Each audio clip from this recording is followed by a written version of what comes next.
Assalamualaikum warahmatullahi wabarakatuh. Kami dari kelompok 2 dengan judul Kebijakan Finansial. Kelompok kami terdiri dari 11 orang. Yang pertama saya sendiri Arianti Wulandari, kemudian ada Khairun Umrah, Taufik Aziza, Umi Mesyaro, Nanda Nur Qur'ana Asnan, Matahari, Ismayanti, Nur Fadilaka, Wilda, Syarifah, Hikmawati. Baik, selanjutnya saya akan menjelaskan materi mengenai kebijakan kas.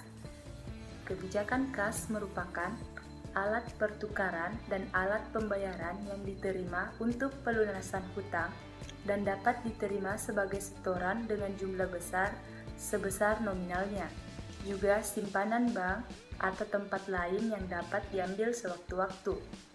Kas juga merupakan alat pertukaran yang digunakan sebagai dasar pengukuran dalam akuntansi.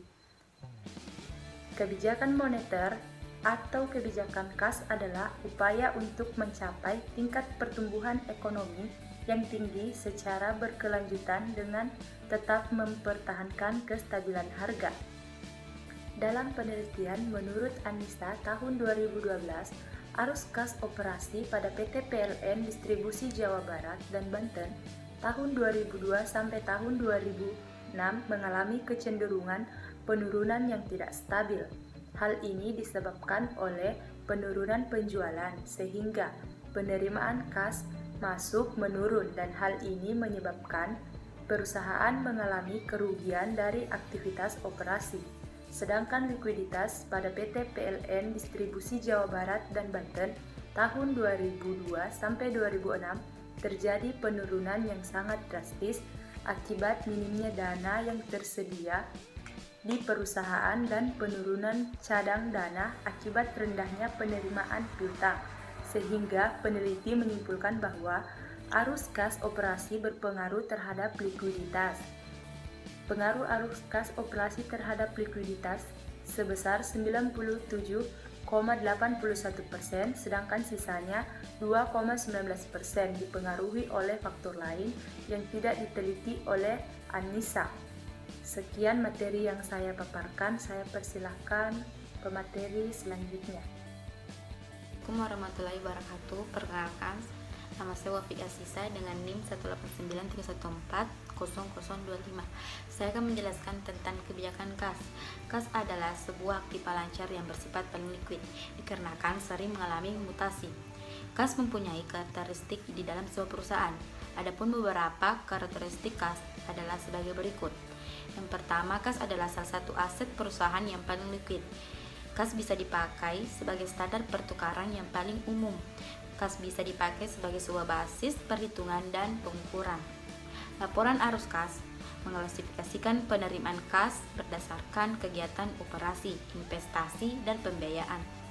Karakteristik transaksi dan peristiwa lainnya dari setiap jenis kegiatan adalah yang pertama itu kegiatan operasi melibatkan pengaruh kas dan transaksi yang dilibatkan dalam penentuan laba bersih, seperti penerimaan kas dari penjualan barang dan jasa, serta pembayaran kas kepada pemasok dan karyawan untuk memperoleh persediaan serta membayar beban. Dan yang kedua, kegiatan investasi umumnya melibatkan aktiva jangka panjang dan mencakup pembayaran serta penagihan pinjaman dan perolehan serta pelepasan investasi dan aktiva produksi jangka panjang. Yang ketiga, kegiatan pembiayaan melibatkan pos-pos kewajiban dan ekuitas pemegang saham serta mencakup A. Perolehan kas dari krediator dan pembayaran kembali pinjaman, serta perolehan modal dari pemilik dan pemberian tingkat pengembalian atas dan pengembalian dan investasinya. Yang termasuk dalam kas menurut pengertian akuntansi adalah alat pertukaran yang dapat diterima untuk pelunasan utang dan dapat diterima sebagai suatu setoran ke bank dengan jumlah sebesar nominalnya. Kas terdiri yang pertama itu uang tunai dalam bentuk kertas atau logam, cek yang belum disetorkan, uang perusahaan yang disimpan di bank yang sewaktu-waktu dapat diambil, cek yang telah diterima sebagai pembayaran dari pihak lain, simpanan dalam bentuk giro atau biliet, dan rekening tabungan. dan money order, kas kecil, uang kembalian, dan yang terakhir kas yang ada di cabang-cabang tetap. Terima kasih. Assalamualaikum warahmatullahi wabarakatuh. Saya Khairun Umrah akan memaparkan materi mengenai kebijakan kas. Kas adalah suatu pos yang sangat penting dalam sebuah perusahaan dan yang paling liquid yang bisa digunakan kapan saja untuk kebutuhan kegiatan perusahaan.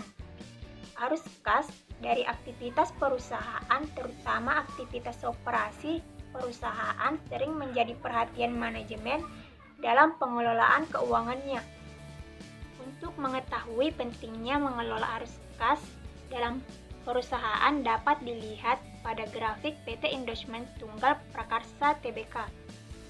Berdasarkan grafik tersebut, dapat diketahui bahwa PT Endorsement Tunggal Prakarsa Tbk menghasilkan arus kas operasi tertinggi pada tahun 2009 sebesar 0,62. Hal ini disebabkan oleh terjadinya peningkatan yang cukup signifikan pada arus kas operasi sebesar 20,08%. Sedangkan arus kas operasi terendah pada tahun 2010 yaitu sebesar min 0,20. Hal ini disebabkan peningkatan penjualan pada tahun tersebut. Peningkatan penjualan tidak sebanding dengan peningkatan arus kas operasi sehingga mengakibatkan perputaran arus kas menurun. Dapat disimpulkan bahwa PT Endorsement Tunggal Prakarsa Tbk pada tahun 2007 sampai 2011 dapat mengelola arus kas dengan baik sehingga dapat menggunakan arus kas dengan efisien dan dapat meningkatkan penjualan. Jadi, dapat diketahui bahwa pengelolaan arus kas yang baik adalah kunci untuk keberlangsungan usaha. Hal ini tidak bisa dipungkiri karena hampir seluruh aktivitas perusahaan dilakukan dengan menggunakan kas. Dengan kata lain, setiap aktivitas operasional sangatlah bergantung pada kondisi arus kas. Jadi, pengelolaan arus kas sangat penting bagi keberlangsungan perusahaan ke depannya. Itulah tadi pemaparan materi dari saya. Terima kasih. Assalamualaikum warahmatullahi wabarakatuh. Assalamualaikum warahmatullahi wabarakatuh. Saya Umi Masyaro, NIM 1893140022. Di sini saya akan memaparkan materi mengenai kebijakan persediaan dan penelitian yang berkaitan dengan kebijakan persediaan. Menurut teori, persediaan adalah aktiva lancar yang terdapat dalam perusahaan dalam bentuk persediaan bahan mentah, yakni bahan baku, bahan setengah jadi, dan barang jadi. Kebijakan persediaan secara fisik akan berkaitan dengan investasi dalam aktiva lancar di satu sisi dan pelayanan kepada pelanggan di sisi lain. Pengaturan persediaan ini berpengaruh terhadap semua fungsi bisnis, yakni operation, marketing, dan finance. Persediaan dapat diartikan sebagai stok barang yang akan dijual atau digunakan untuk periode tertentu. Adapun metode pendekatan dalam menentukan kebijakan persediaan, yang pertama yaitu metode EEQ, yang kedua metode MRP, yang ketiga metode GIT, yang keempat metode analisa ABC, yang kelima metode periodic review. Adapun penelitian yang terkait dengan teori di atas dengan menggunakan salah satu kebijakan persediaan yang ingin saya jelaskan yaitu analisis pengendalian persediaan bahan baku dengan metode EEQ, Economic Order Quantity, pada PT Tipota Finishing Jepara oleh Rike Indrayati tahun 2007. Dalam perusahaan industri, masalah yang sering dihadapi oleh perusahaan adalah masalah produksi. Salah satu cara penekanan biaya produksi adalah dengan menekan persediaan bahan baku seminimal mungkin. Upaya meminimumkan biaya persediaan tersebut dengan cara menggunakan analisis EOQ. Tujuan dari penelitian ini adalah untuk mengetahui tren persediaan bahan baku, mengetahui frekuensi pembelian bahan baku dan jumlah kebutuhan bahan baku yang optimal, mengetahui total biaya persediaan perusahaan, mengetahui titik pemesanan kembali atau reorder point bahan baku selama masa tenggang. Jenis penelitian yang digunakan adalah studi kasus. Metode penelitian ini adalah metode wawancara dan dokumentasi. Variabel dalam penelitian ini adalah persediaan dan penggunaan bahan baku. Analisis yang digunakan adalah metode EEQ. Dari hasil penelitian dan hasil perhitungan metode yang telah dilakukan, apabila menggunakan metode e-equi dalam pengadaan bahan baku akan didapatkan penghematan biaya. Melihat hasil di atas, dapat disimpulkan bahwa persediaan bahan baku setiap tahunnya mengalami peningkatan persediaan bahan baku. Frekuensi bahan baku bila menggunakan metode e-equi adalah 3 kali dalam satu periode atau 1 tahun. Batas atau titik pemesanan bahan baku yang dibutuhkan oleh perusahaan bila menggunakan metode e-equi tahun 2004 sebesar 563,95 meter pangkat 3, tahun 2005 sebesar 559,45 meter pangkat 3, dan tahun 2006 sebesar 554,6 meter pangkat 3. Total biaya persediaan bahan baku yaitu yang dihitung dengan menggunakan metode e-equi lebih sedikit dibandingkan yang dikeluarkan oleh PT Tipota Finishing Jepara. Maka ada penghematan biaya persediaan bahan baku bila PT Tipota Finishing Jepara menggunakan metode e-equi dalam persediaan bahan bakunya. Sekian pemaparan materi saya. Wassalamualaikum warahmatullahi wabarakatuh. Saya Nanda Nur Qurana Asnan. Saya akan menjelaskan tentang kebijakan persediaan. Kebijakan persediaan secara fisik akan berkaitan dengan investasi dalam aktiva lancar di satu sisi dan pelayanan kepada pelanggan di sisi lain. Persediaan dapat diartikan sebagai stok barang yang akan dijual atau digunakan untuk periode tertentu. Adapun bagian-bagian dari persediaan meliputi yang pertama, persediaan bahan mentah di mana persediaan yang dimiliki perusahaan untuk diproses menjadi barang jadi.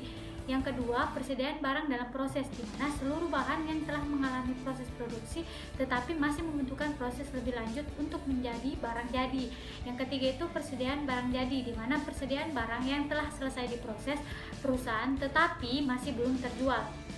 Beberapa kebijakan persediaan yang dilakukan oleh perusahaan untuk mencapai pengelolaan yang efektif dan efisien salah satunya dengan menggunakan metode Economic Order Quantity atau EOQ, di mana metode ini dapat dilakukan baik untuk barang-barang yang dibeli maupun barang-barang yang diproduksi sendiri.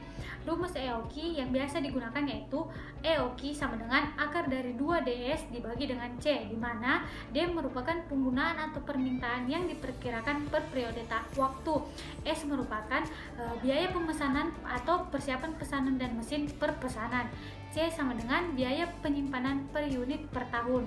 Salah satu penelitian yang dilakukan oleh Yusuf Sunardi, Fakultas Ekonomi Universitas 11 Maret, Surakarta, jurusan Manajemen Industri dengan judul Analisis Manajemen Persediaan dengan metode EOQ pada optimalisasi persediaan bahan baku kain di PT New Subertex tahun 2010, di mana PT ini merupakan perusahaan yang bergerak di bidang industri tekstil untuk melaksanakan perencanaan dan pengendalian bahan baku yang lebih efisien dengan metode EOQ sebagai salah satu pilihan sebagai perbandingan antara kebijakan yang telah dilaksanakan. Dalam penelitian ini, penulis menggunakan metode studi kasus dengan metode EOQ dengan mengumpulkan data primer, bahan baku dan produksi, dan data sekunder dari struktur dan sejarah dari perusahaan. Dari hasil penelitian yang dilakukan dengan menggunakan metode EOQ telah terbukti menghasilkan total biaya persediaan yang lebih efisien serta menyediakan persediaan pengaman yang jumlahnya sesuai dengan yang dihasilkan, sehingga dapat mengantisipasi kekurangan bahan baku kain agar produksi tidak terganggu dan perusahaan tersebut bisa menerapkan titik pemesanan kembali atau reorder point untuk menghindari keterlambatan pemesanan bahan baku. Sekian dari saya, terima kasih. Baik, saya akan melanjutkan materi selanjutnya yaitu tentang kebijakan piutang. Menurut Honor, pada tahun 2005 mengatakan piutang meliputi jumlah uang yang dipinjam dari perusahaan oleh pelanggan yang telah membeli barang atau memakai jasa secara kredit. Pengelompokan piutang secara umum menurut Smith dan Asqueson pada tahun 1999, yakni piutang terbagi atas dua, yaitu piutang dagang dan piutang non-dagang. Piutang dagang merupakan jumlah tagihan perusahaan kepada pelanggan yang berasal dari penjualan barang dan jasa yang merupakan kegiatan usaha normal perusahaan. Dan yang kedua, yaitu piutang non-dagang. Piutang non-dagang merupakan tagihan perusahaan kepada pelanggan atau pihak lain akibat dari transaksi yang secara tidak langsung berhubungan dengan kegiatan normal usaha perusahaan. Pengklasifikasian piutang dilakukan untuk memudahkan pencatatan transaksi yang mempengaruhinya. Ikatan Akuntan Indonesia pada tahun 2002 mengungkapkan bahwa menurut sumber terjadinya Piutang digolongkan ke dalam dua kategori, yaitu piutang usaha dan piutang lain-lain. Piutang usaha timbul karena penjualan produk atau jasa dalam rangka kegiatan normal usaha.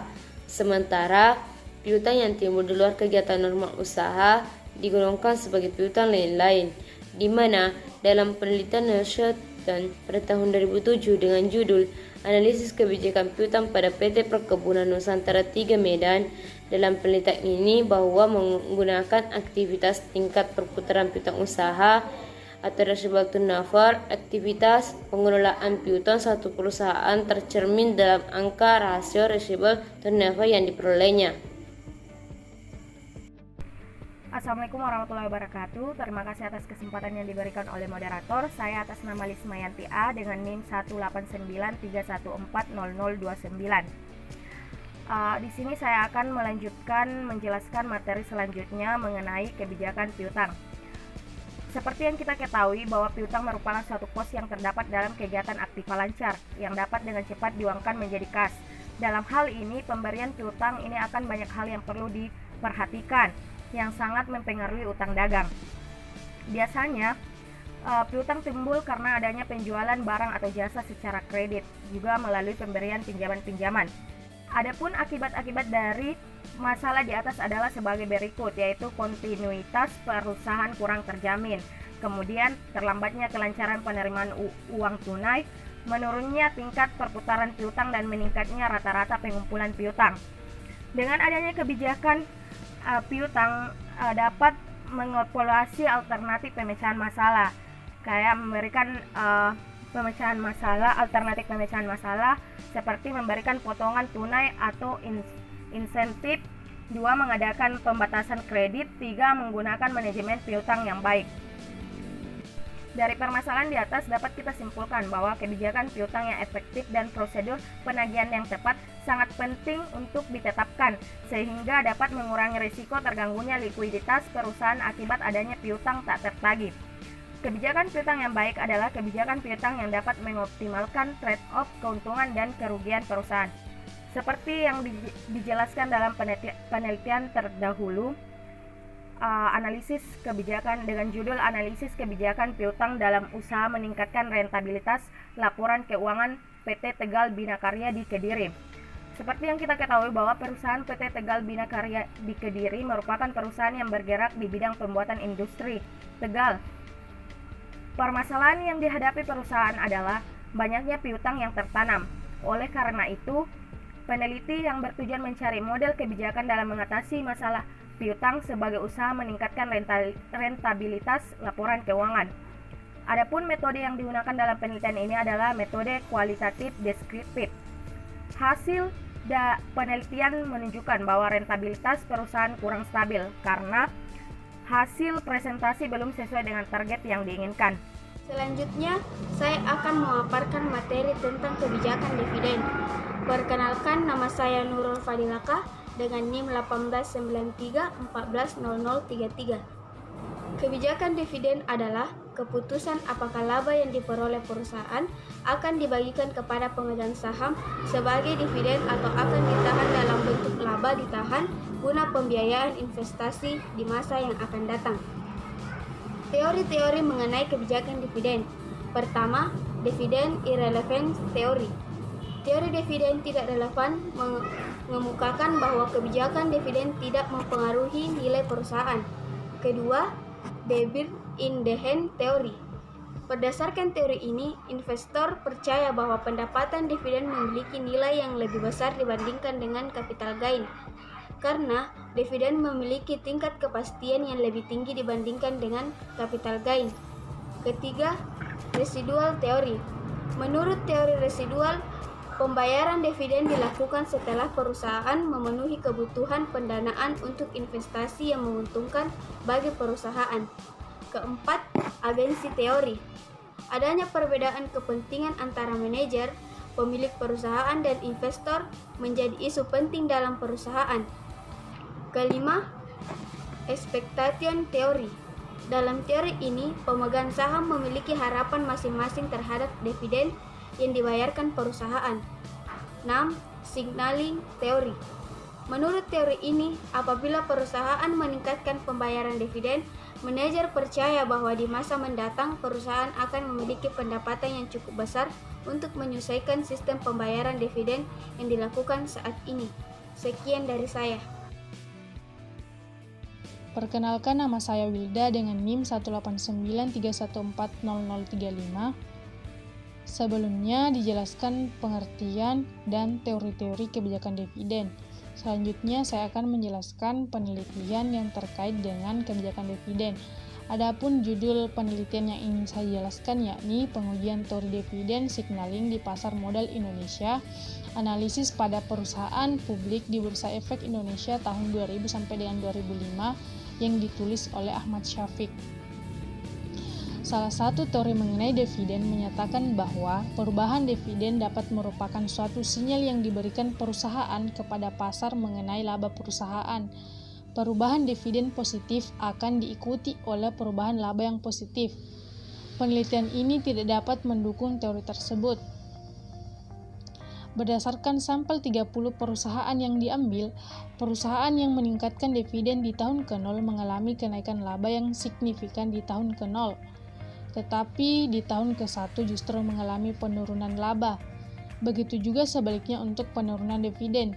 Akan tetapi penurunan dividen memiliki dampak yang berbeda dibandingkan perusahaan yang meningkatkan dividen ataupun perusahaan yang menjaga dividennya tetap.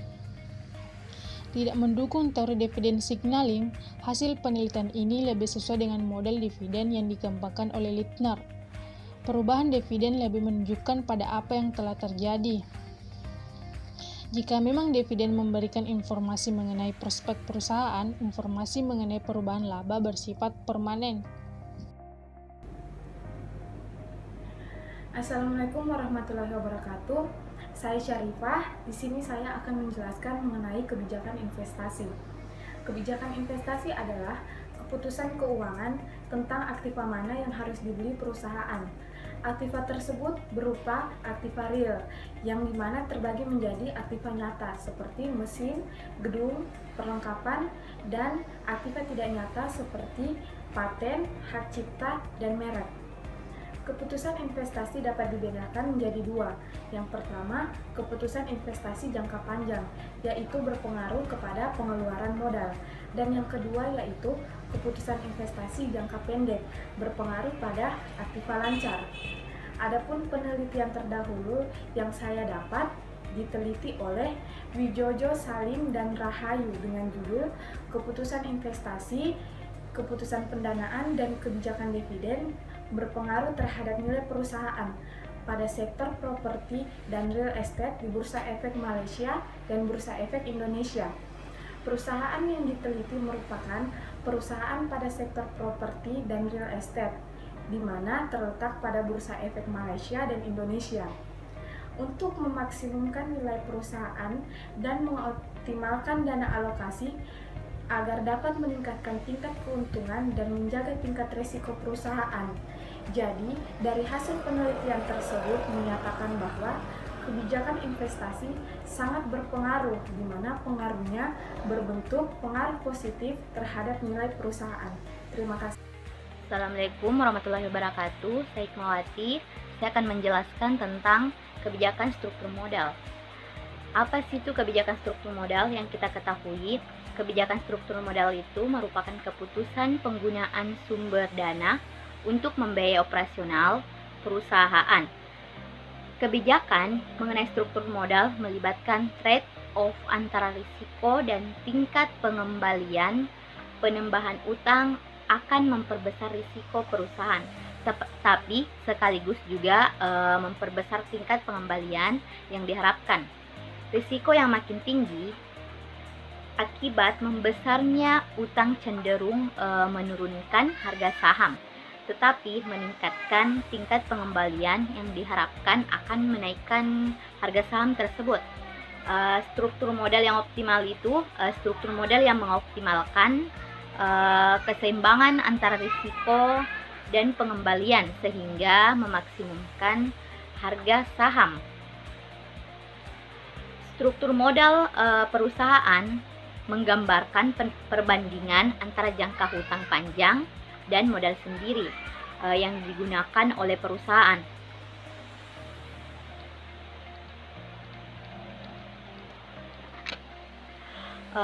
Faktor yang mempengaruhi struktur modal itu menurut Manessa 1988 ada beberapa faktor yang mempengaruhi struktur modal yang optimal, yaitu pertama stabilitas, kedua penjualan, ketiga operation leverage, yang keempat corporate taxes, yang kelima kadar resiko dari aktiva, selanjutnya lenders dan rating agencies, internal cash flow, pengendalian kondisi ekonomi, preferensi pihak manajemen, debt covenant, agency cost, dan profitabilitas.